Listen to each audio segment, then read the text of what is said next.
self-sufficient law enforcement robot. How long will it take? We can go to prototype within 90 days.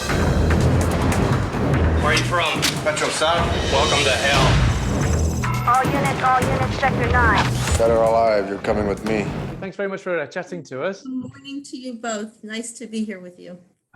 I mean, it must be, the first thing, it must be absolutely astonishing and amazing and a whole load of other adjectives to know that 35 years later, they're celebrating it back on the big screen again. I mean, when you went in, so many directors had kind of turned it down because they just thought it wasn't going to do anything.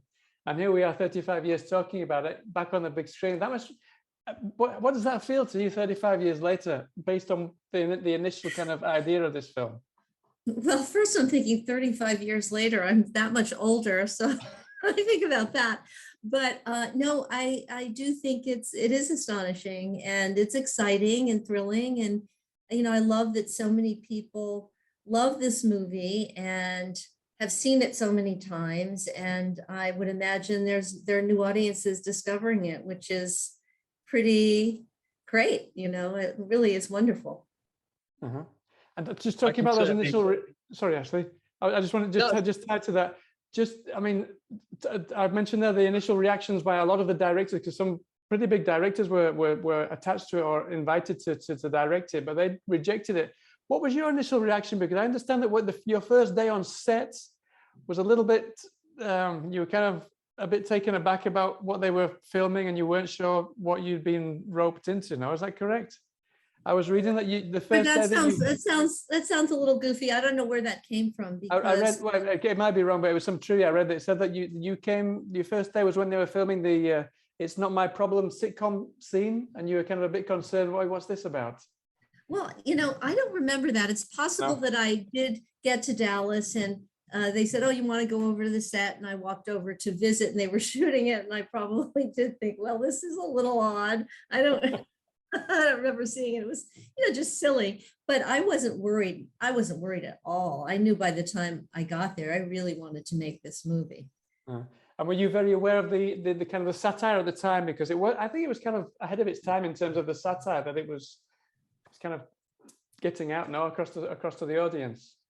Oh, no, exactly. I mean, when I read the script after my initial reaction to the title, which I thought, oh my God, please, I hope they're changing that, which I did call my agent before I read the script. And then I thought I really had something to do that day. I picked it up and I thought, well, I'll read a little bit and see. I read it straight through. So I knew it was, I mean, you can't make a great movie without a great script. So we know that. The script was great. I love the character and I connected with her right away. The humor, which I thought was very smart humor, which I like. And then Paul Verhoeven, I had seen, I'd seen a few of his movies, but Soldier of Orange, I just thought, oh my God, this movie, he's just magnificent. So yeah, I thought great script. It's going to be a great movie, but it's not going to have universal appeal because it's too ahead of its time. It's too smart, you know? So ultimately it appealed on so many levels. It appealed in a just sort of an action, exciting, you know, shoot 'em up thing on that level. But also I think what Paul really highlighted in the film was the soul of the piece, which I believe really touched us all. So I know it moved me just being there, the way that it was put together. So, but here we are. I don't know. It's crazy. No, it's crazy and fantastic. Yeah, Ashley. Yeah. Obviously, Paul was key from what I'd read in actually having your hair cut for the role. Apparently he was quite adamant about creating gender neutrality in Robocop. And I just wondered what kind of conversations you had with him regarding this kind of desexualization of your character and why it was such a significant sort of aspect for him. Well, you know, it's funny. It's always the topic of conversation whenever I'm interviewed for this, and it never ceases to amuse me. You know, in the original script, it says that Anne takes off her helmet, her hair cascades down. It's just like, like we've seen a million times. And I'm reading this, and I had been thinking that, this is just somehow, I didn't know what I was thinking, but I thought, because my hair was probably about down here, I thought, I think I need to cut my hair, for this. And, when I was cast, Paul said to me, how do you feel about cutting your hair? And I said, yeah, I think that's a good idea. So it was really a big discussion. And we didn't have that discussion about the gender neutrality or anything at that time. It was actually quite a bit later, almost towards the end of the movie, that I can remember him sitting in my trailer waiting. We were shooting out of the steel mill in that lovely rusty water. And I remember him saying and talking about that. It was like in reflection, because he was now, really getting ready to finish the movie. So he was really reflecting more. Now, to get back to your original question, it was like, sure, I'll cut my hair. And then I cut my hair. And then he said, well, I think it needs to be shorter. I went, okay. And then I got another haircut. And it's like, well, maybe a little bit shorter. Anyway, at the end of the day, I think I had maybe 7 haircuts with 3 different people, and which resulted in no hairstyle, hideous. And that's what it was. But it really didn't matter. I mean, at the end of the day, it really didn't matter. I just wasn't prepared for my initial feeling when it was all done, because he kept saying, are you okay? And I said, I'm fine. I'm totally fine. And then it was like, I looked and went, oh my God, this is horrible. But it wasn't even a cute haircut. We girls like our cute haircuts. So, but anyway, as he said later on, he never wanted any confusion about any kind of sexuality between these characters or potential romance. Because I think Paul said so eloquently, I mean, after all, he's not even capable of having a romance, with anyone. So it was the right thing to do, for sure.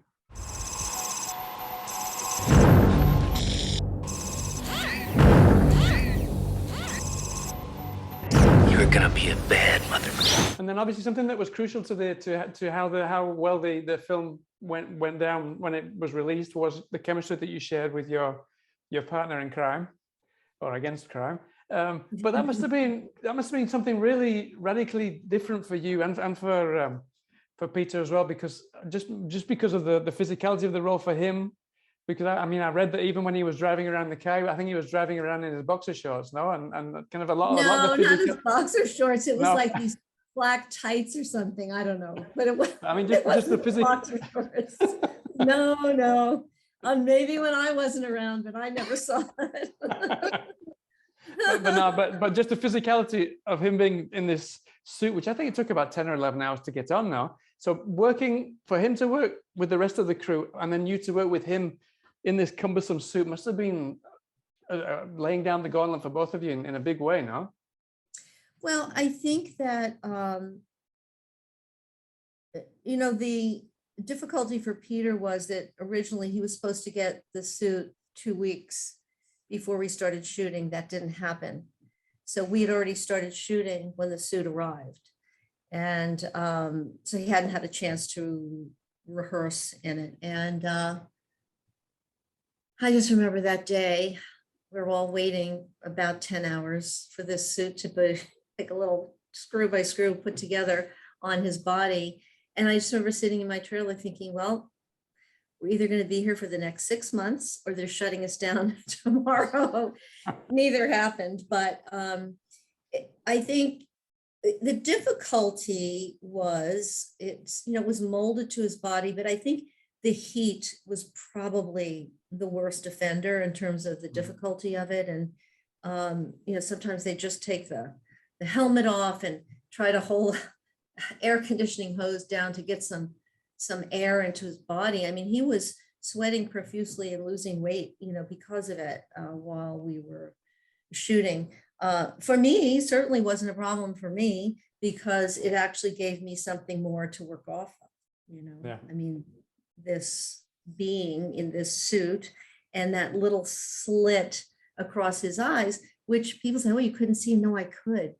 It's like looking at someone who has sunglasses that you can kind of see their eyes. So it actually, I think it actually helped me tremendously to have that to play off of. You know, Peter bore the brunt of the suit, and I think there were limitations for Paul, which Paul does not like limitations. There were limitations as to how he could shoot the suit and what positions he could be in for it to work. And anything that slowed down production was completely unacceptable to Paul. Ashley? And speaking about the sort of suits, I understand that there was like an additional scene filmed in which your character Lewis was hospitalized and was recovering, so the audience knew that you know that she hadn't died, and you didn't end up being the bride of Robocop. We were wondering if there was any talk about your character actually getting killed off and you know coming back to play Robocop's cyborg partner. Well, you know, the scene that you are referring to in the hospital was originally the end of the movie, and it's a callback. The line that I had is a callback to, I think it's Randy's line in the beginning talking about the police. You know, if you can't stand the heat, stay out of the kitchen. And I'm there, you know, all taped up and whatever. And that's what they said, oh, you know, officer, you know, must have been, or you must have feel. And that was the line. I said, if you can't stand the heat, stay out of the kitchen. But not a very exciting ending, can I say? So I think Paul came up with a much better ending. There was, to my knowledge, no talk of sequel at all in any way while we were making this movie. And I'm sure that the studio had no thought of it because they were begging for every penny that we could get to make this film as good as it was, and which Paul did an outstanding. John Davison, brilliant producer. I mean, he really knows how to spend the money and, you know, restrain from spending money. So no, there wasn't any talk until then the movie. I never even thought about it. And then the movie came out and everyone right, it's like, well, she's going to come, there's going to be a sequel and she's coming back. And all I could think of was, oh God, no, not that. I'm so claustrophobic. I couldn't take it. Got to cut my hair again. My hair. It's like, you know. Yeah, Robocop 2, the helmet stays on. Yes.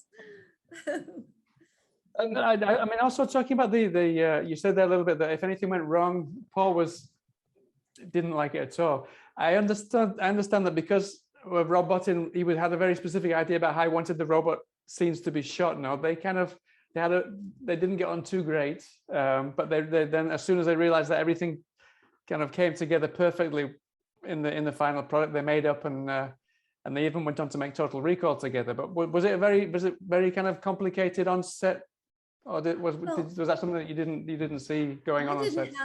I was not privy to any incidents with Rob and Paul, but I could imagine you have two artists, you know, and they're thinking about things. So I'm sure that there's some accuracy to that, but I couldn't tell you any stories. I know that, you know, Paul, you know, to give you an example, when we were shooting the scene where I come out with the two coffee cups to, you know, one and Peter's twirling his gun and we have a little bit of dialogue, just a few lines there. And sound man came up and said, oh, you know, I'm going to have to mic them. The sound it's not too much traffic. There's all of that. And I thought the top of Paul's head was going to blow off. He said, anything that stopped moving forward, he just said, you're conspiring to ruin my movie, because he wasn't used to, you know, wiring up actors, and I think they didn't really shoot that way in Europe. So you know, that was one instance, and I don't know if it was then or another time, but I remember this image. Peter and I were waiting for whatever the setup was, and we looked over. He said, look at Paul, and Paul was on the ground. hands in his head like this. And I don't remember what it was, but so he is who he is, but you think about it, he really is the engine of the movie. This movie does not stop. Once it starts, it takes off like a rocket. And really one of the few quiet moments is the scene which is probably one of my favorite scenes I've ever done, and I don't really have that much to do in it, but it's the scene where they call it the third act face, where he takes the helmet off and I say, "Good to see you, Murphy," like that. If you can tell me another quiet moment, I couldn't tell you what it is. So anyway, I think he's absolutely brilliant. I really do. And I loved working with him every second. I think that was actually the scene, Nancy, that Paul and Rob Bottin kind of came into sort of disagreement about. I think that's kind of where that sort of information surfaced from, because from what I understand from reading about it, Paul wanted to shoot it in a well-lit scene, and Rob had thought that it should have been much more in shadow because he was very concerned that it was going to ruin the makeup effects. And obviously, as we've seen from the end results, it still looks absolutely fantastic. So I think that's ultimately where that kind of thing stemmed from. And one of the other things that we wondered about was early on in the production, we'd read that Peter had been asking the rest of the cast to call him by Robo. Sorry, my cat. Go ahead. Great timing. He'd been wanting people to call him sort of Robocop, Robo, or Murphy, and Paul had kind of thought it was very silly, and a couple of the other cast, Miguel Ferreira, went out of his way to call him by his real name, and Kurtwood Smith ignored him. So it was another one of these rumors. Were you privy to that at all? So to address your first comment about the third act phase, Rob Bottin was, this was the end of the movie. Rob Bottin was nowhere on the set anymore. There was a whole Robo team, if you will, as we call them, the Robo team, who did the makeup and all of that. And the tricky part was Peter would have to go in at, I think, 3 a.m. and get the makeup done. And it would only last for a certain number of hours, I think. So you had to shoot him immediately. As far as lighting, I can't imagine. I certainly can imagine someone saying, "Oh, you should light it this way or that way." But who tells a director what to do, especially Barbara Hogan? So whatever it was, I think it was perfection. That's just mine. I'm not aware of Rob even being around set at that time, or really any time when we were shooting, maybe in the very, very beginning. As far as the second part of your question, yes, there. I did become aware that Peter only wanted to be dressed as not Murphy. That not at all. I don't remember that ever. And I was pretty much around in all those times. But he did want people to address him as Robo.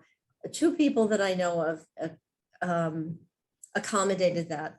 One of them was Jos Vacano, and I think Paul maybe did. I'm sure.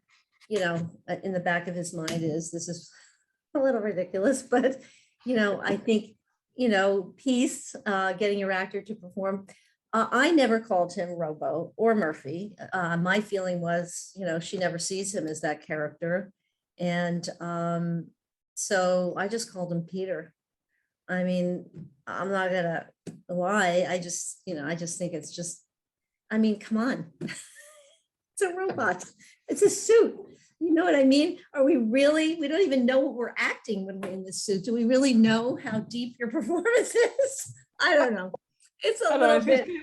It's quite understandable. Like playing, I didn't even know what to compare it to. So I'm knowing Miguel, who I adored. I'm no question. He did not call him anything but Peter.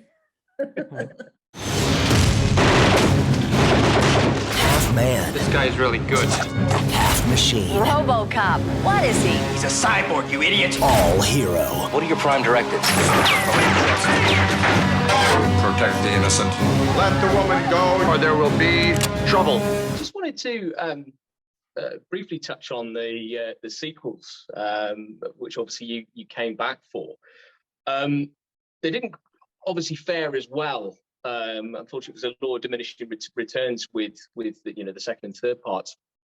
From your first-hand sort of perspective, why do you think that they didn't go on to perform as well? What was it that was missing, do you think?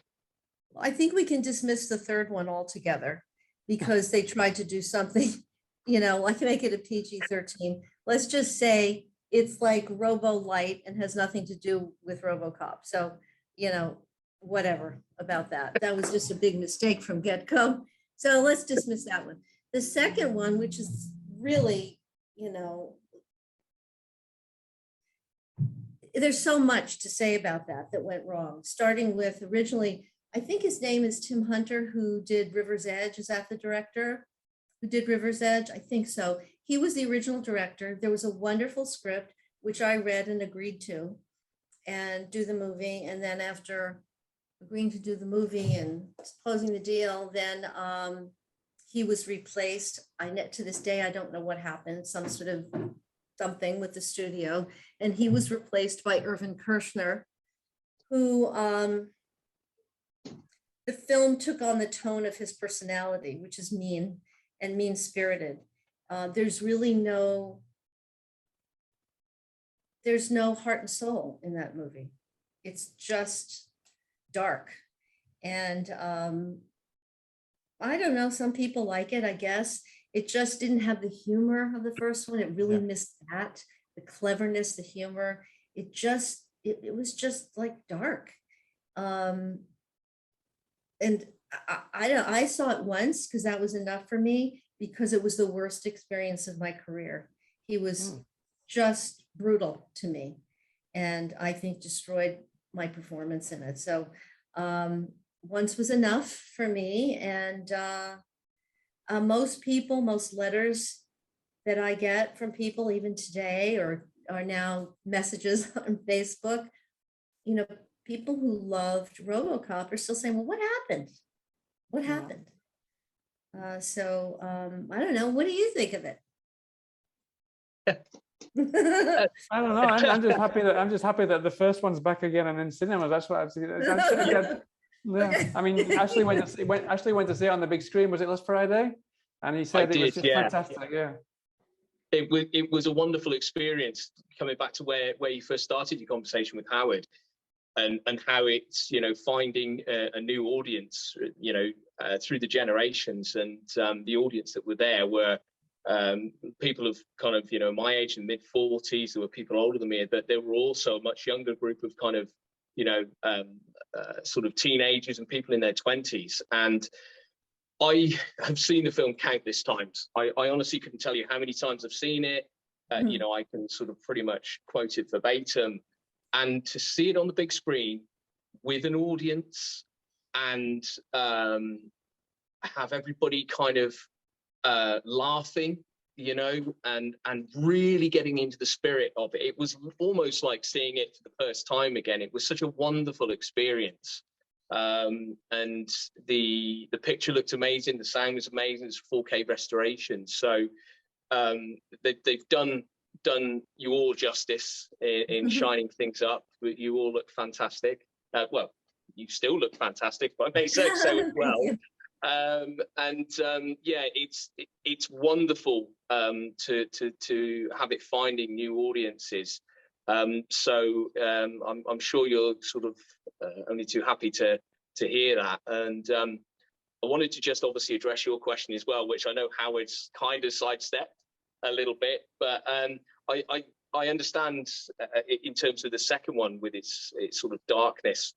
There's a very brief moment of levity, I think, when the two sort of fighting, and the old man shouts, behave yourselves. That was really amusing, but most of the time it's very dark, and as you say, it was missing that kind of satirical edge. Yeah.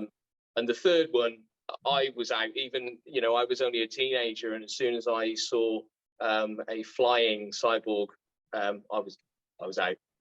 I was out, and my opinion hasn't changed. And I thank you for your frankness as well. Yeah.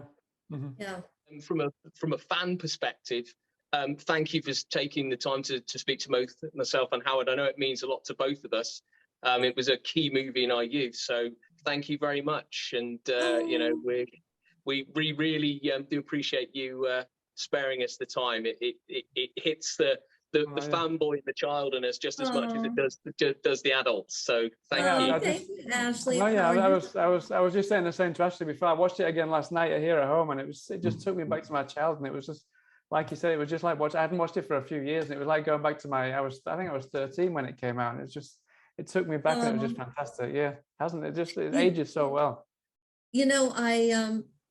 I can't believe I screened it as a fundraiser for the 25th anniversary. I can't believe I was just thinking, it was just a few years ago. I can't believe it was 10 years ago. Yeah. And that was what you said was the reaction of the audience. And I'd gotten something, MGM, gave it to me and set it up and whatever. But it was stunning. That movie just, boom, it just takes off like a rocket, and everybody had the same reaction. They just still loved it, and it does hold up. So I'm delighted, and I wish I could be there to go and see it with an audience. So give my regards. But I do believe that it is out in US cinemas this week, I think, as well, in selected theaters. But yeah, I'm not sure which one, but I think it's out in selected theaters in the US as well. Yeah. Oh, well, I know they're doing something in Dallas in is it June or July? I don't even remember, but I'm zooming in, so I can't go. I'm not able to travel at that point. So they're doing something. I don't really know. I don't remember what it was. Anyway, you guys, thank you. Thank you so much. Thank you so much for cooperating, for your cooperation. Oh, yes. Bye. Have a great evening. Really nice to speak to you. Have a good day. Thank you. Looking for me? Your move, creep. Robocop. Thank you for your cooperation. Good night.